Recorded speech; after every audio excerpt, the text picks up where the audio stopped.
자, 여러분 반갑습니다. 자, 오늘은 이제 2회차 같이 한번 풀어보도록 할게요.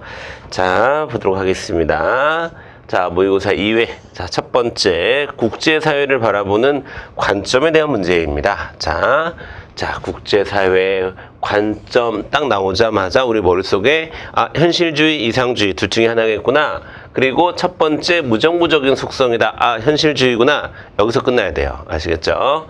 자, 그 다음에 뭐 그 외의 키워드들도 많이 있죠. 자, 라는 문제에 대해서 힘에 의한 견제, 이것도 이제 현실주의에 해당하는 키워드가 되겠습니다. 자, 기억번 보겠습니다. 맞아요. 현실주의는 자국의 이익을 무엇보다도 우선시합니다. 협력보다도 자국의 이익을 우선시한다. 그 다음에 보편적인 선이나 국제구범이 존재한다고 보는 것은 이상주의 또는 자유주의에 대한 설명이죠. 그 다음에 디귿번, 국가 간 세력 균형을 통해서, 맞아요. 세력 균형 중요한 키워드죠.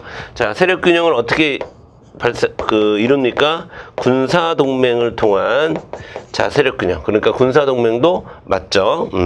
자, 그래서 디귿번, 군사 동맹을 통한 세력 균형. 그 다음에 리을번 보겠습니다. 국가 간 양보와 공조 이런 거를 통해서 국제 평화를 유지할 수 없다. 국제 평화는 오로지 이 힘에 의한 견제를 통해서, 힘의 논리를 통해서 지킬 수 있는 것이다. 이렇게 생각을 하죠. 그래서 리을은 X. 정답은 기억 디귿 2번으로 가주시면 되겠습니다. 자, 그 다음에 두 번째 문제 보도록 하겠습니다. 자, 우리나라 세모도 뭐 다 땡땡이라고 할게요. 땡땡도 땡땡군 주민갑이 사는 지역의 지방의회 지역구 선거 결과라고 합니다. 자, 그럼 우리는 선거 제도를 유추해내야 되는데요. 그쵸? 자, 두 가지 방법이 있습니다. 하나는 도선거네. 그쵸? 도선거예요. 그럼 광역이잖아요. 우리나라라고 했으니까. 그러면 광역이면 우리나라 광역은 군선거네. 시군구. 이 시군구는 기초잖아요. 그쵸? 우리나라 기초선거는 뭡니까? 중대선거구제, 소수대표제잖아요. 그쵸? 중소네. 자, 이렇게 하셔도 되고. 그 다음에 당선자가 1명 있고, 그 다음에 당선자가 2명 있잖아요. 3명 있네. 자, 이렇게 3명 있는, 이런 당선자가 2명 이상인 것은 중소죠. 자, 1번 보겠습니다. 자, 위에 거 1선거구를 부르고 가선거구라고 부르고 있어요. 자, 1선거구가 가선거보다 사표 비율이 더 낮다. 아니죠. 사표 발생 가능성이, 자, 소다에서 가장 높습니다. 그쵸? 자, 그래서 1번 틀렸고, 2번 광역의회 의원의 선거는 단순 다수 대표제를 채택하고 있다라고 했는데, 자, 일단 두 가지가 있잖아. 다수 대표제냐, 그걸 먼저 봐야 되는데, 당연히 다수 대표제 라는 건 우리가 알고 시작한 거잖아요. 소다니까 소선거구제 다수대표제입니다. 그래서 맞고, 그 다음에 이제 다수대표제가 단순다수대표제와 단순다수대표제는 다른 말로 상대다수대표제, 똑같은 말이죠. 그 다음에 절대다수대표제가 있잖아요. 그런데 자, 단순다수대표제를 채택했다고 했으니까 단순인지 절대인지 확인을 해봐야 되는데, 그러면 요걸 보면 돼요. 당선자가 지금 38.9%밖에 얻지 못했잖아요. 이거는, 자, 한 표라도 더 많은 사람들이 당선되는 단순다수 대표제입니다. 절대다수 대표제를 취했으면 반드시 과반수를 넘는 당선자가 있었을 겁니다. 그런데 이 당선자는 과반수를 넘고 있지 않잖아요. 그러니까 단순다수 대표제 또는 상대다수 대표제라고 이야기할 수 있고, 현실에서 우리나라는 다수 대표제를 다 단순다수 대표제를 취하고 있죠. 자, 그래서 정답은 2번으로 가주시면 되겠습니다. 네. 자, 그 다음에 3번 밑에 거 가선거구에서는 각 정당의 각 정당의 총득표율에 따라서 하는 건 비례잖아요. 지금 여기서 나온 거는 없죠. 자, 그래서 3번 틀렸고, 기초의원 선거보다 광역의원 선거에서 소수정당의 의회 진출의 가능성은 뭐가 더 높아요? 네, 기초가 더 높죠. 자, 중소가 더 높습니다. 아시겠죠? 이렇게 문제에 접근해 주시면 되겠습니다. 자, 그 다음에 3번 보도록 하겠습니다. 자, 다음은 정치참여 집단에 대한 설명이다. 정치참여 집단, 정당 시민단체, 이익집단을 얘기하는 거구나. 이 정도 머릿속에 떠올라야 되고요. 1번 보겠습니다. 자, 이익집단 아니죠. 의회와 정부를 매개하는 건 누굽니까? 정당이죠. 그 다음에 2번. 자, 시민단체와 달리 정당은, 이거 달리 틀렸어요. 그쵸? 자, 정치사회와 기능을 하는 것은 모두, 셋 다. 모두 또는 셋 다.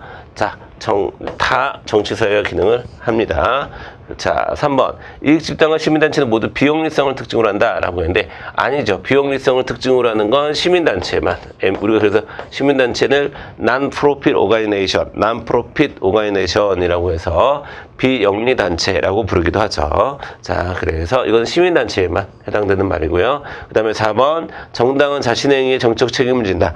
예, 맞습니다. 여러분, 정책 책임을 지는 것은 유일하게 정당이고요. 정책 책임을 진다는 것의 의미는 어디에 참여한다는 거예요? 선거에 출마한다라는 의미입니다. 아시겠죠? 자, 그래서 옳은 것은 4번밖에 없겠습니다. 그쵸? 자, 그 다음에 4번 가도록 하겠습니다. 정치 참여 유형을 구분한 표래요. 그 다음에 잠시만요. 기업과 니은에 해당하는 정치 참여 방식을 옳게 짝지은 것을 이렇게 되어 있습니다. 자, 그러면 기업은 개인적이면서 일시적인 거. 그쵸? 자, 그 다음에 그러면 먼저 볼까요? 개인적이면서 일시적인 거. 자, 일단 선거는 맞겠죠. 선거 맞고, 시민단체 활동은 개인적이지 않잖아요. 그리고 시민단체 활동은 개인적이지도 않고, 그 다음에 일시적이지도 않아요. 지속적이잖아요. 그렇죠? 시민단체 활동 한 번 하고 하루 하고 마는 거 아니잖아요. 그래서 자, 이거는 기억자리 아무 데도 들어갈 데가 없고요. 선거 들어갈 수 있고요. 청원도 여러분 개인적이죠. 내가 청원서 내는 거니까 개인적이고, 청원을 장기적으로 내는 건 아니고 일시적이기 때문에 이것도 2번만 제낄 수 있을 것 같아요. 그렇죠? 그 다음에 니은번 보도록 하겠습니다. 니은번은 집단적이면서도 지속적인 거 찾으래요. 집회에 참여하는, 그러니까 개인이 집회에 참여하는 방식은, 자, 참여하는 방식은 뭐 집단적이라고 볼 수 있습니다. 그러나 집회 참여를 지속성이라고 하는 게 아니라 집회 참여 자체는 일시적으로 참여하는 거죠. 그래서 이거는 어울리지 않습니다. 선거는 당연히 들어가면 안 되는 거고요. 그 다음에 시민단체 활동은 여기서도 말씀드렸지만, 네, 집단적이고 지속적인 거 맞네요. 자, 맞아요. 그래서 정답은 3번으로 가주시면 되겠네요. 그쵸? 3번, 4번. 자, 언론기관에 독자 투고하는 거는, 이거는 개인적이에요. 집단적이지도 않고. 그 다음에 또 지속적이지도 않습니다. 되셨죠? 그래서 정답은 여러분 3번으로 가주시면 되겠습니다. 자, 그 다음에 5번 가도록 하겠습니다. 자, 알몬드와 버바의 정치 문화에 대한 설명으로, 자, 옳은 것은 이렇게 되어 있는데, 자, 볼게요. 자, 일단 여러분 세 가지로 나눌 수 있죠. 향리형, 신민형, 참여형, 이렇게 세 가지로 나눌 수 있습니다. 자, 향리형 혹은 신민형 정치문화는 시민들이 정책 결정 과정에 참여하는, 정책 결정 과정에 참여하는 것을 우리가 두 글자로 투입이라고 얘기하잖아요. 그쵸? 자, 그래서 여기를 좀 먼저 정리해 드리면, 자, 투입과 산출이 있을 때, 먼저 향리형 같은 경우에는 투입도 안 하고 산출도 안 하는 거예요. 그쵸? 산출에 대한 반응도 안 하는 겁니다. 신민형 같은 경우에는 투입은 하지 않지만 산출에 대한 반응은 높아요. 그쵸? 또 참여형 같은 경우에는 둘 다 높고요. 그쵸? 그 다음에 2번 보도록 하겠습니다. 자, 1번 다시 한번 볼게요. 그러면, 자, 향리형 또는 신민형은 정치문화에서 시민들의 정책 결정 과정에 참여하려는 의지, 그러니까 투입에 대한 의지는 약하다. 요거 얘기하는, 요만큼을 얘기하는 거예요. 요만큼 물어보는 거예요.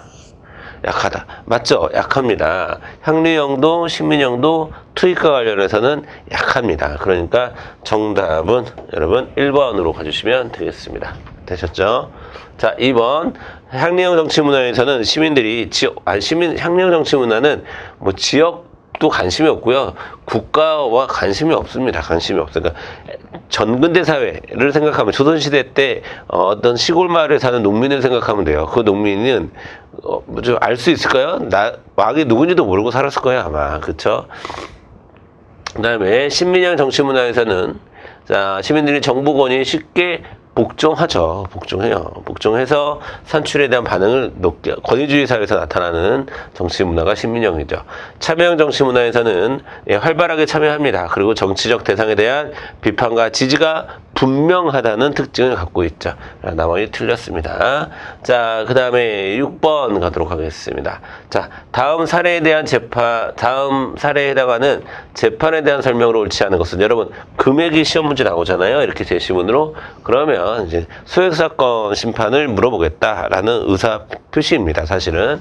자, 됐습니다. 돈을 빌려줬는데 안 갚았어요. 이런 거는 민사예요, 형사예요, 여러분? 민사죠, 민사. 개인과 개인의 관계 속에서. 자, 그리고 1번 보겠습니다. 을은, 자, 피고가 된다라고 했는데, 예, 맞죠? 이제 여러분, 이것도 알아두셔야 되죠? 자, 민사와 형사가 있을 때, 자, 민사에서는 피고라고 부르지만, 형사에서는 피고인이라고 부릅니다. 아시겠죠? 자, 그 다음에, 피고는 그렇고요. 그 다음에 원고를 보면, 자, 민사에서의 원고는 그냥 당사자가 되는 거예요. 피해자. 피해를 받은 사람이 되는 거예요. 하지만 형사에서의 원고는 검사죠, 검사. 그렇죠? 그래서, 자, 니은번이 2번이 틀렸네요, 여러분. 을은 피고가 된다 맞았고, 자, 검사가 원고가 된다? 아니죠. 지금 무슨 사건이에요? 민사사건이잖아. 그러면 여기서는 검사가 원고가 아니죠. 갑이 원고가 되겠죠, 갑. 피해 당사자인 갑이 원고가 될 겁니다. 자, 형사소송에서나 원고가 검사가 되는 거죠. 자, 그래서 2번이 틀렸습니다. 자, 민사조정제도나 소액사건 심판 꼭 나오겠죠. 자, 3천만 원까지니까 소액사건 심판은 1,000만 원이니까 당연히 할 수 있겠죠.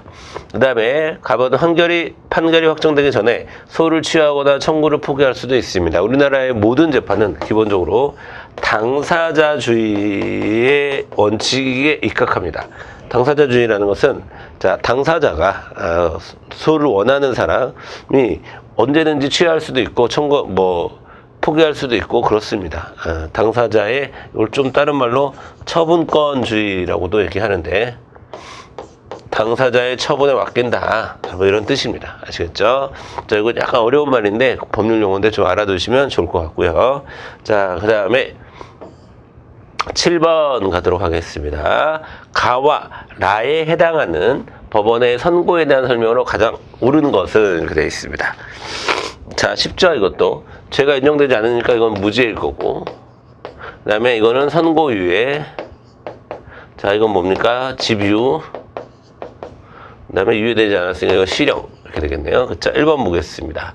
자, 무죄가 내려진 모든 피고인은 형사보상의 청구를 할 수 있다. 형사보상을 청구할 수 있다. 라고 했는데, 자, 무죄가 내려지면 형사보상 청구할 수 있죠. 그런데 요 모든이라는 말 때문에 이건 틀립니다. 자, 모든 피고인이 아니라 구금을 경험한, 구금 상태에 있었던 피고인 혹은 구속된 피고인이 형사보상을 무죄를 받으면 형사보상을 청구할 수 있는 겁니다. 아시겠죠?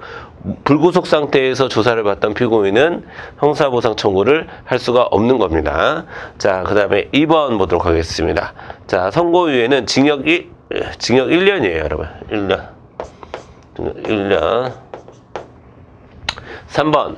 자, 집행유예는 일정 기간이 경과하면 형선고의 사실이 없었던 것 같은, 형선고의 사실이 없었던 것 같은, 효과를 발생한다, 여러분. 사실이 없었던 것 같은 효과가 발생한다는 것은 우리가 면소된다, 이렇게 표현하는데, 면소되지 않죠. 면소되지 않아요, 여러분. 자, 면소되는 것은 선고유예가 면소되는 효과가 있고요. 집행유예 같은 경우에는 형선고의 사실은 그대로 있으나 그것에 대한 집행만 이제 사라지게 되는 거죠. 선고의 효력이 사라지는 것 뿐이지 선고 사실 자체가 없어지는 것은 아닙니다. 다시, 선고의 효력이 사라질 뿐인 거지. 그 집행유예 기간이 지나면, 자, 선고 자체가 없었던 것으로 되지는 않습니다. 즉, 면소되지는 않습니다. 아시겠죠? 그러니까 3번 틀렸고, 4번. 자, 실형 자, 라가 1심 법원에서 내려진 것이라면 피고인이나 검사가 원고니까 피고인이나 원고 모두 항소할 수 있다. 예, 맞습니다. 근데 이거는 꼭 실형에서만 항고할 수 있는 건 아니에요. 그쵸? 항고란다. 실형만 항소를 할 수 있는 게 아닙니다. 그쵸? 뭐, 집행유예도 항소할 수 있고요. 예. 자, 근데 어쨌든 실형도 항소할 수 있으니까 4번은 맞는 말이라고 보셔야 되겠죠. 되셨죠? 정답은 4번 되겠습니다. 자, 그 다음에 8번 보도록 하겠습니다. 다음 사례에 대한 법적 판단으로 옳은 것은 갑은 집으로 찾아온 판매사원을 통해서 자, 영어 교재를 구입했네요. 자, 이런 것을 우리가 방문 판매라고 얘기하죠. 자, 근데 마음이 바뀌어서 환불을 요구했네요. 전부 보관하고 있었습니다. 자, 1번 보도록 하겠습니다. 갑이 A 회사를 상대로 민사소송을 하는 경우에는 소비자 분쟁 해결 기준이라고 되는데, 이렇게 기준 이런 거는 행정부 내부를 규율하기 위해서 행정부 내에서 훈령 예규 고시 이런 건데 이런 거 여러분 아실 필요는 없어요. 근데 이런 것들을 우리가 이것도 여러분 아실 필요 없는데 행정부 내부의 행정 규칙이다 이렇게 표현합니다. 당연히 낮은 거죠. 낮은 거예요. 자, 그래서 민법이 더 높은 거죠. 그러면 당연히 이건 행정부 내부의 사무처리 기준에 불과하기 때문에 자, 민법이 더 상위법입니다. 우리나라는 자, 충돌했을 때 상위법 우선의 원칙이 있잖아요. 그러니까 민법이 우선해서 적용되는 거지. 소비자 분쟁 해결 기준이 이게 법률이면 모르겠는데 민법과 같은 수준의 법률이면 특별법 우선의 원칙을 적용할 수도 있겠으나 이게 지금 법률의 위상을 갖고 있지 못합니다. 좀 한참 낮은 거예요. 자, 그래서 여러분 자, 1번은 틀렸고요. 거꾸로 써야 되는 거고요. 자, 민법이 이거보다는 소비자 분쟁 해결 기준보다는 우선한다 이렇게 해야 되는 거고 2번 보겠습니다. 갑은 회사를 상대로 민사소송을 제기할 수 있어요. 맞아요. 그 전에 한국소비자원의 피해구제 절차를 거쳐야 된다? 아니죠. 자, 여기서 뭐가 틀렸습니까? 거칠 수 있죠. 근데 거쳐야 한다라고 하는 건 틀렸어요. 자, 임의적입니다. 거쳐도 되고 안 거쳐도 되고 임의적이란 말은 다른 말로 하면 선택적이라는 말이에요. 선택적. 선택할 수 있다. 자, 그 다음에 3번. 갑은 영어 교재가 불량하다는 사실을 증명하지 않더라도 예, 맞아요. 단순 변심으로 일정 기간 내에 청약을 철회할 수 있습니다. 그런데 이거는 여러분 시간이 좀 있죠. 시간이. 예, 자, 시간이 좀 있습니다. 그래서 여러분 다 앞글자만 쓸게요. 다단계 판매, 방문 판매의 경우에는 14일. 그 다음에 자, 전자상거래, 그 다음에 할부거래 같은 경우에는 7일 이렇게 돼요. 다방 전할 이렇게 외우세요. 다방 전할, 다방에 있는 전화. 자, 그래서 다단계와 방문 판매는 14일까지, 전자상거래와 그 다음에 할부거래는 7일까지. 그러면 이거는 지금 방문 판매였잖아요. 아까 방문 판매. 그러니까 여기서 얘기하는 일정 기간은 며칠이 될까요? 14일 이내가 되겠죠? 그렇죠? 그건 처리할 수 있다라고 보는 거니까 3번이 정답이 맞죠? 옳은 거 찾는 거니까 정답 3번.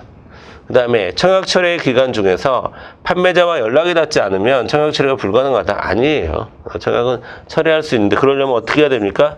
내용 증명 우편을 보내놓는다거나 이런 거 내용 증명 우편을 통해서 청약을 철회하면 되는 거죠. 됐습니다. 4번은 틀렸어요. 정답은 3번.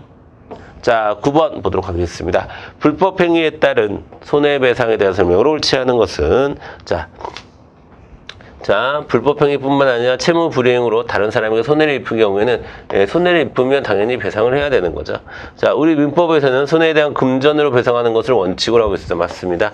현금 보상이 원칙이에요. 자, 그 다음에 물질적 피해뿐만 아니라 정신적 피해에 대해서도 배상받을 수 있고 그것을 우리가 뭐라고 부릅니까? 위자료라고 부르는 거죠. 정신적 손해배상금을. 맞아요. 4번. 손해가 발생할 경우 소송을 통해 권리를 회복하는 것이 가장 길고 가장 비효율적인 방법입니다. 가장 힘든 방법이죠. 가장 힘든 방법이에요. 그래서 뭐 소액사건 심판이나 내용증명 우편이나 뭐 조정이나 이런 것을 통해서 간단하게 해결하려고 노력하는 겁니다. 왜냐하면 소송 한번 들어가면 되게 힘들고 시간이 오래 걸리기 때문에 그렇죠. 그래서 정답은 4번으로 가주시면 되겠고요. 자, 10번 가보도록 하겠습니다. 기억과 리을에 대한 진술 중 옳은 것은, 자, 기억 뭘까요? 권리 능력이네요. 그렇죠? 리을은 뭘까요? 있네요. 행위 능력, 의사 능력 다 있네요. 자, 어쨌든 1번 보겠습니다. 계약 체결에 있어서 출생 직전의 태아는, 여러분, 태아는, 자, 원칙적으로, 자, 권리 능력이 없어요. 근데 예외적으로, 자, 손해배상일 때하고 상속일 때는 인정을 해요. 자, 이럴 때는 태아의 권리 능력을 인정합니다. 하지만 살아서 태어나야 하죠. 살아서 태어나야 합니다.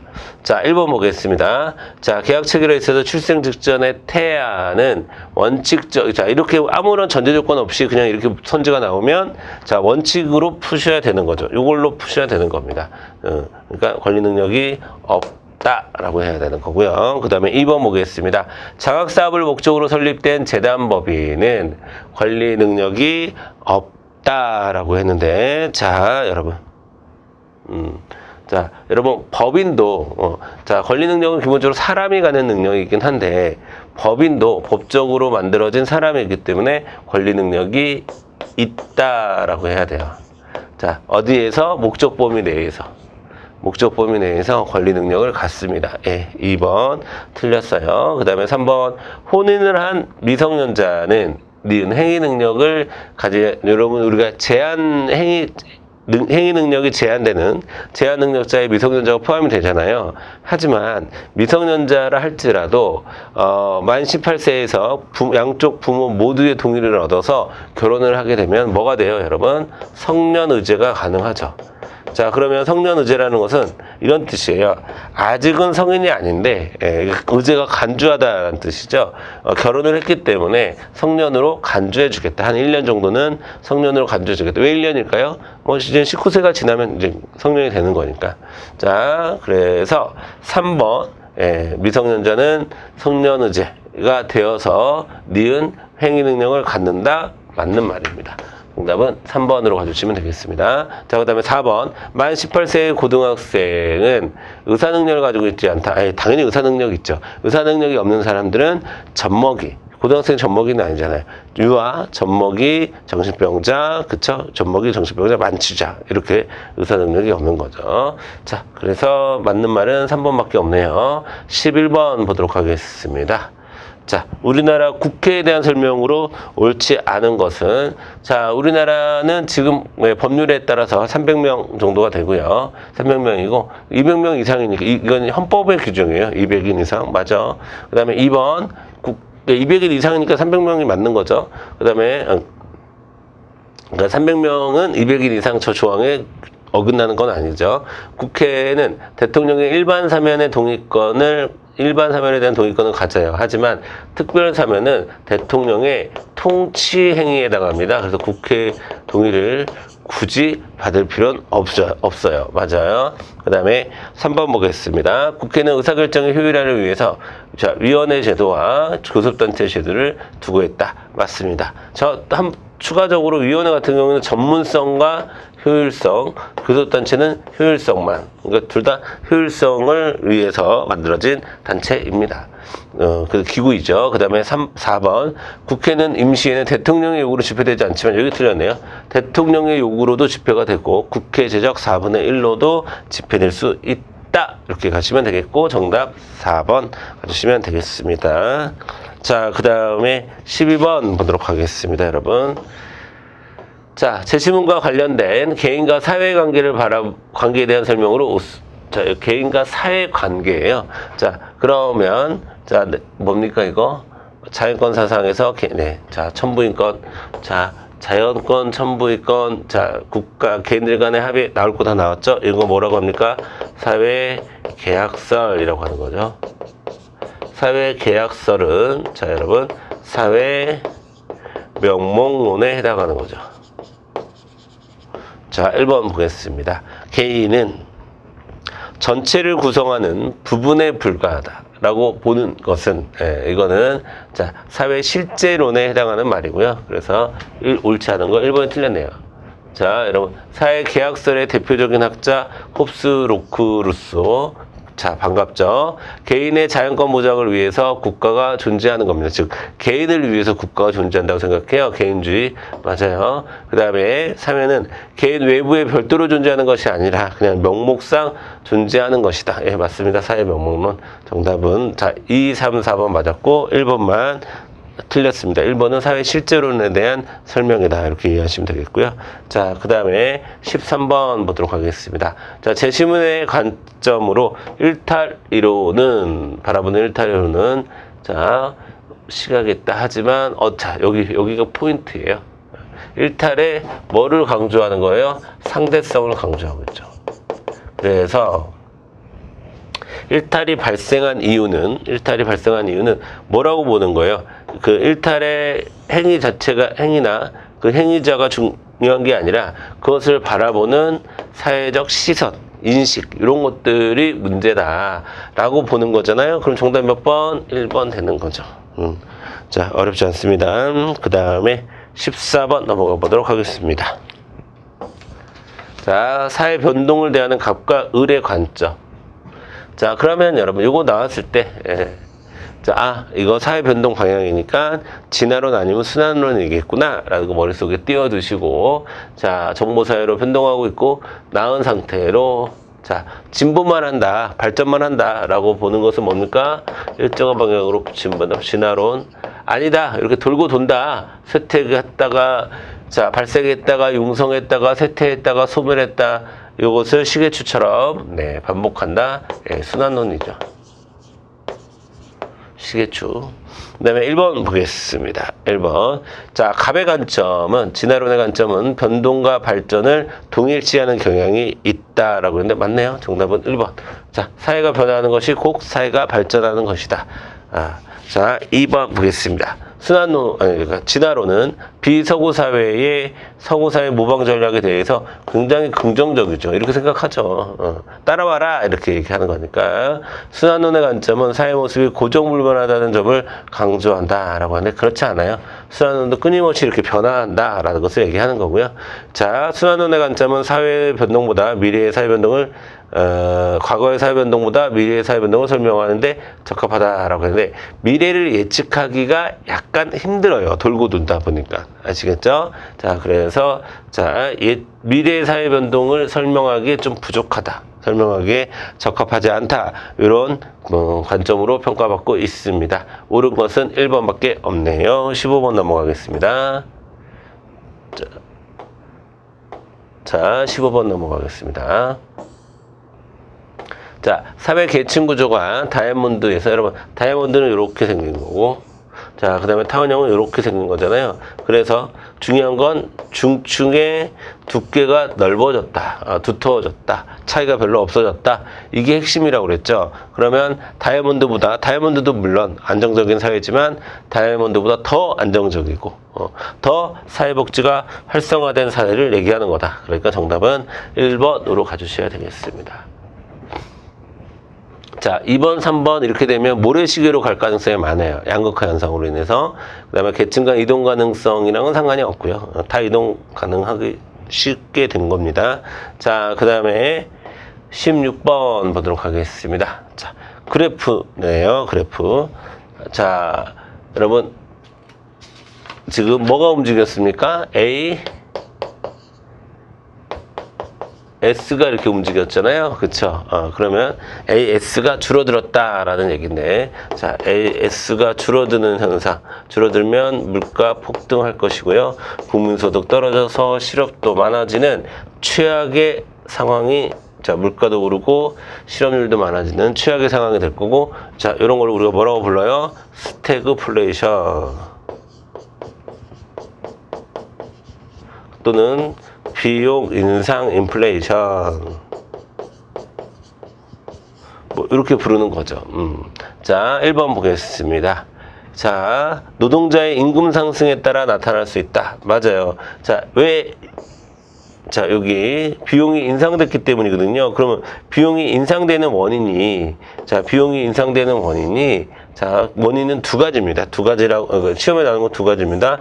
원재료 가격, 원재료 가격과 임금이 주된 비용이에요. 그래서 이런 것들이 오르면 당연히 AS는 떨어진다 이렇게 되는 거예요. 자, 그러니까 여러분 1번 맞는 말이 될 수 있습니다. 2번 똑같은 말이죠. 예, 그 다음에 3번 긴축정책을 통해서 해결할 수 있대요. 한번 볼까요? 긴축정책은 AD를 낮추겠다라는 거예요. 그렇죠? 그러면 물론 물가가 떨어져서 어느 정도 물가 인상을 잡을 수 있어도 국민소득 떨어져서 실업 올라가는 대규모 무슨 사태가 일어나는 거예요? 대규모 실업 사태가 나타날 수가 있어요. 그럼 이 문제 해결이 안 됩니다. 그러면 난리 납니다. 난리나. 자, 되셨죠? 자, 그래서 정답 긴축 정책을 통해서 해결할 수 없습니다. 그래서 정부의 정책으로 해결할 수 없다는 것이, 해결하기 어렵다는 것이 이 스태그플레이션의 무서움이죠. 무서움입니다. 그 다음에 스태그플레이션 맞고요. 자, 17번 보도록 하겠습니다. 자, 비교의 문제네요. 그쵸? 자, 근데 여기서 여러분, 비용을 비교한 거래요. 생산 B가 좀 제시됐다라는 겁니다. 그쵸? 노동량으로 제시가 됐네요. 자, 그럼 여러분, 주의하셔야 될 건, 노동량 그러면 생산 B 자료고요. 생산량 그러면은 당연히 생산량 자료, 이거 생산 B 자료입니다. 그럼 해당 숫자를 분자로 올려줘야 되죠. 비자 양보의 원칙에 의해서. 비자. 자, 생산비 자료니까 분자로 올려줘라. 이걸 분자로 올려주면 되잖아요. 그러면, 자, 100분의 80. 그러니까 5분의 4. 자, 여기는, 자, 4분의 5가 되는 거고요. 그쵸? 4분의 5가 되는 거고. 자, 여기도 분자를 올려주면 120을 분모로 깔아줘야 되니까 6분의 7 되겠네요. 이거는 7분의 6 이렇게 됩니다. 자, 하나는 1보다 크고 하나는 1보다 작을 거니까 비교의 고르는 건 어렵지 않죠? 자, A국은 컴퓨터를, 그 다음에 B국은 자동차를 생산하는 것이 훨씬 더 합리적이다라는 것을 우리가 알 수 있습니다. 자, 1번 보겠습니다. 자, A국은 절대 우위, 그러니까 여러분 이거 생산 B 자료잖아요. 생산 B 자료다 보니까 낮을수록 좋은 거예요. 그러니까 투하되는 노동량이 적을수록 훨씬 더 효율적이다라는 겁니다. 자, 그러니까 A국은 컴퓨터 생산에 절대 우위를 갖는다라고 했는데, 자, A 맞죠? 왜? 더 생산 비용이 적게 드니까. 여긴 80 들고 여긴 100 드니까 맞아요. 그 다음에 A국은 컴퓨터 생산에 비교 우위도 있죠. 맞습니다. 그 다음에 B국은 컴퓨터와 자동차 생산 모두에 절대 우위를 갖는다라고 했는데 아니죠. B국은 자동차 생산에만 여러분 절대 우위를 갖는다. 그럼 B국 볼게요. B국은 여러분 아니죠. B국은 절대 우위를 갖는 게 하나도 없네. 절대 열의가 되는 거죠. 절대 우위를 갖는 건 하나도 없네. 그렇죠? 그 다음에 B국은 자동차 생산에서는 비교 우위를 그나마 가질 수가 있죠. 그래서 자, 정답, 자, 옳지 않은 거니까 이거 맞는 말이고 옳지 않은 거는 3번밖에 없네요. 그 정답은 3번 되겠습니다. 자, 그 다음에 자 18번 보도록 하겠습니다. 조세제도에 대한 설명 중 옳지 않은 것은 이라고 되는데, 자 1번, 자 소득세는 지방세이며 틀렸죠. 소득세는 여러분 국세입니다. 국세가 훨씬 많아요. 그래서 자 우리가 시험 보기 위해서는 뭐를 외워야 된다? 지방세를 외워야 돼요. 뭐뭐 있는지. 자, 일단 지방세는 재산세,